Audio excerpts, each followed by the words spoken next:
Ele parece saído de um romance épico. Um cavaleiro solitário, bandeira em punho, cavalgando por liberdade. Mas isso foi real.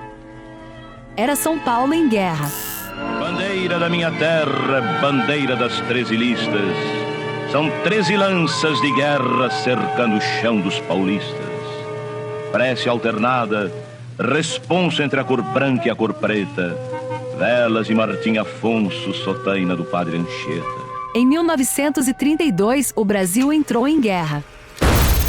Não foi contra um país estrangeiro. Foi contra ele mesmo. Cidades inteiras se armaram. Aviões voaram sobre São Paulo. E brasileiros mataram brasileiros em nome da democracia. Minas e o Sul montaram esquadrilhas. Bombardearam São Paulo. A resistência paulista voou com coragem e gambiarra. Foram poucos aviões, mas fizeram história. Bandeira de bandeirantes, branca e rota de tal sorte, que entre os rasgões tremulantes mostrou as sombras da morte. Essa história aconteceu aqui, mas quase ninguém se lembra dela.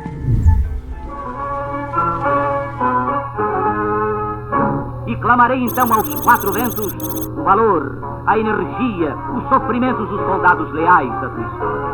E quando teu caráter insofrido der nos clarins o toque de sentido, chamando a reunir para a vitória, meu corpo se erguerá do meu jazido, minha alma de marchar junto contigo, meu São Paulo de amor, terra de glória. Getúlio Vargas havia tomado o poder após um golpe. Fechou o Congresso, ignorou as leis e impôs um governo provisório sem data para acabar. Cada lista é uma trincheira, cada trincheira uma glória. Tiras retas, firmes, quando o inimigo surge à frente, são barras de aço guardando nossa terra e nossa gente. O povo paulista reagiu. Eles queriam de volta o que haviam perdido. Uma Constituição, liberdade, voz. O que começou como um movimento cívico virou trincheira, virou pólvora, virou guerra. Marcha, soldado paulista, marca teu passo na história, deixa na terra uma pista, deixa um rastilho de glória. Marcha,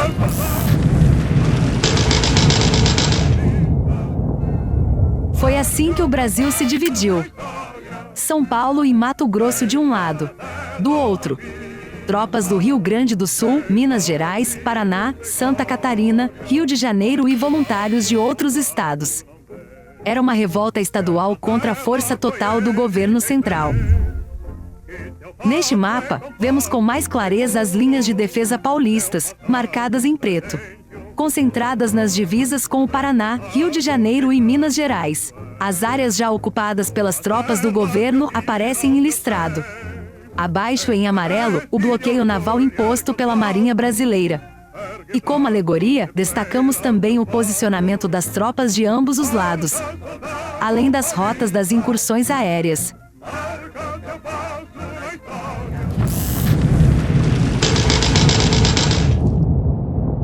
O poema do nosso orgulho, eu vibro quando me lembro, que vai de 9 de julho a 28 de setembro.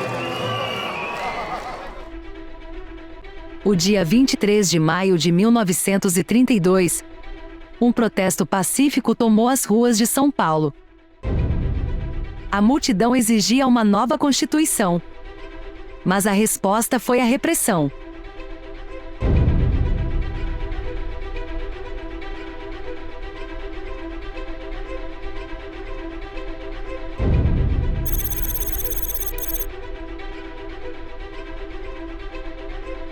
Em São Paulo, o marco inicial da revolta, o atentado ao prédio do Partido Popular Paulista.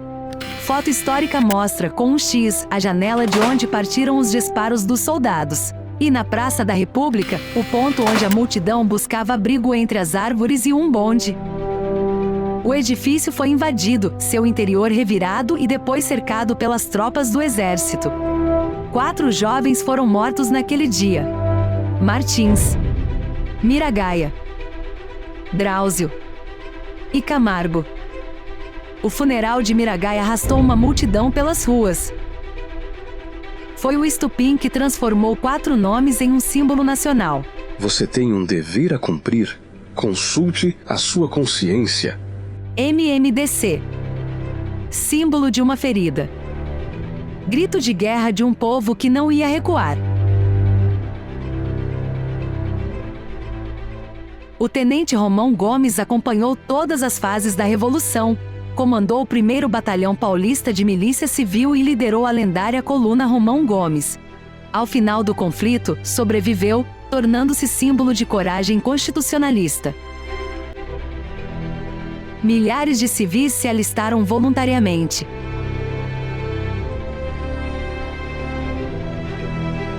Jovens, professores, comerciantes.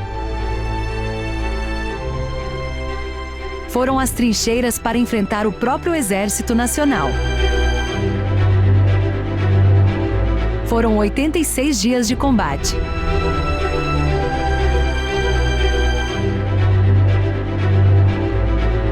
Quase 40 mil voluntários como ele. Eram um povo em armas, com o rosto sujo de pólvora e esperança. Cada imagem, um retrato da entrega.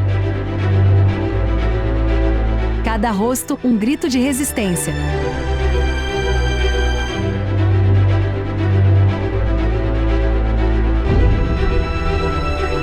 Era uma guerra improvisada, mas feita com coragem.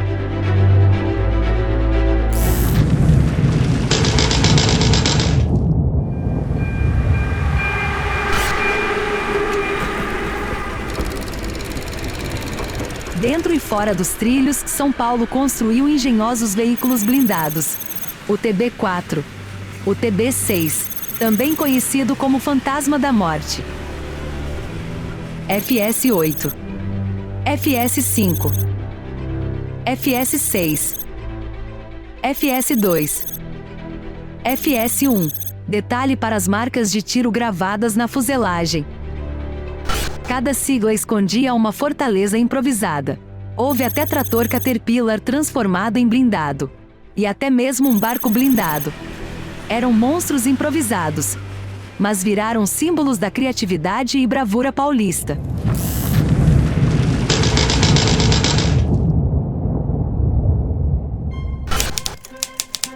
Separatismo paulista não é um ideal novo. Sempre existiu. Se hoje, porém, a vontade de separar São Paulo desse Brasil tropical... Dentro da própria Revolução de 32, havia quem não queria mais Brasil. Monteiro Lobato, Alcântara Machado, Costa Manso e Mário de Andrade falavam em separação. Ou São Paulo dirige o Brasil ou se separa, escreveu Lobato.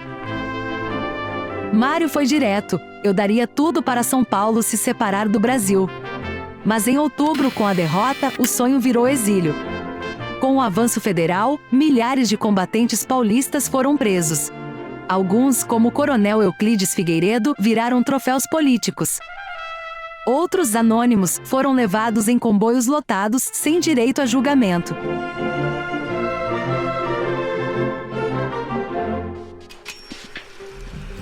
Em Cunha, um agricultor foi capturado pelas tropas do governo. Paulo Virgínio se recusou a entregar os paulistas. Foi torturado. Cavou a própria sepultura. E antes de morrer, disse: morro, mas São Paulo vence.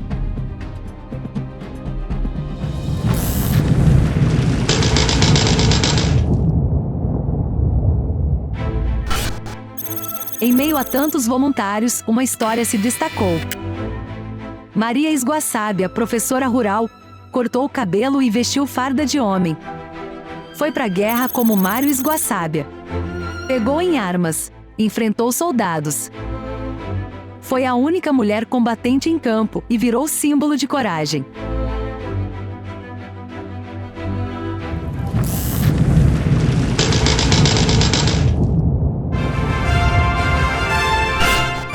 Sustentai o fogo, que a vitória é nossa. A Revolução Constitucionalista foi mais do que um conflito armado. Foi um grito pelo fim da ditadura, pela democracia, pela Constituição. O governo de Vargas respondeu com força total. Aviões, tanques e tropas do país inteiro.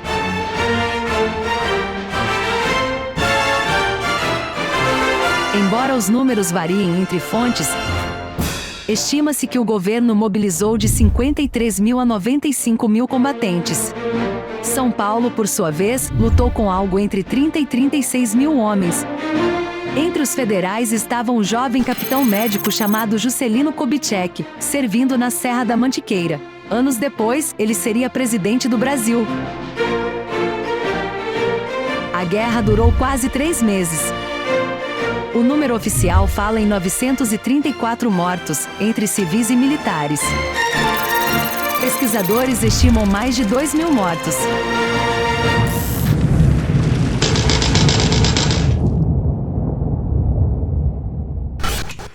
As ruas de São Paulo viraram campo de batalha. A guerra não escolhia alvos. Aldo Chiarotto, escoteiro e mensageiro das tropas paulistas, morreu aos 9 anos, durante um bombardeio federal em Campinas. Foi atingido por 13 estilhaços. Hoje, sua lápide no Mausoléu dos Heróis carrega 3 palavras: inocência, coragem, civismo. O fogo chegou ao coração da cidade, e o medo virou rotina. E mesmo assim, o Estado resistiu. Explosões e tiros se tornaram parte da paisagem. As cidades viraram campos de batalha.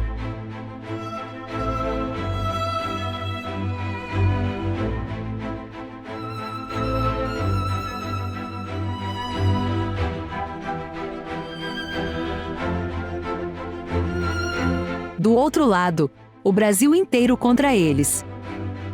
Do sul vieram tropas montadas. Do norte, o exército marchava. O Brasil inteiro marchava contra São Paulo. Até o céu virou campo de batalha. Esses foram os aviões que cruzaram os céus da Revolução de 32. Do lado do governo, mais de 50 aeronaves, Potés 25, Ueiko, Amió, Corsair, DH-60 e outros modelos internacionais. Já os paulistas voaram com coragem e improviso. Caldron, Curtiss, Newport, Mote e o solitário Laté 26. Era David contra Golias, nos céus do Brasil. E mesmo sem farda, muita gente embarcou pro fronte.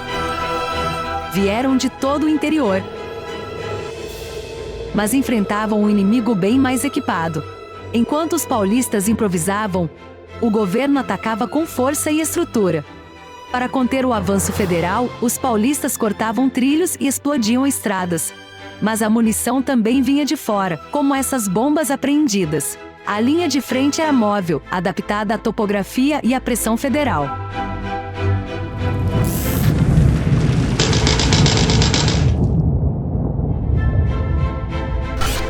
No meio do som dos tiros, surgia um ruído diferente. Matracas de madeira, girando sem parar, imitavam o som de metralhadoras. Voluntários giravam matracas como se fossem armas. Enganavam as tropas do governo com coragem e ruído.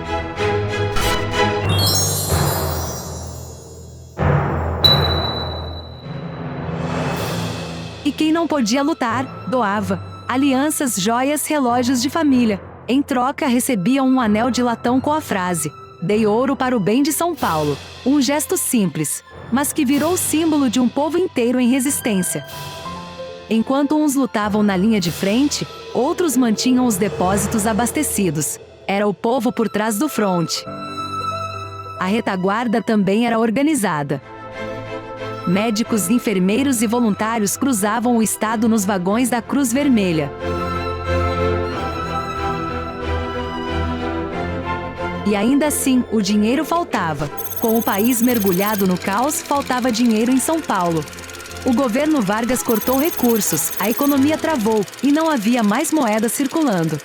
São Paulo criou seu próprio dinheiro. Notas de 5.000 réis. E até 200.000 réis. Para bancar a guerra com as próprias mãos.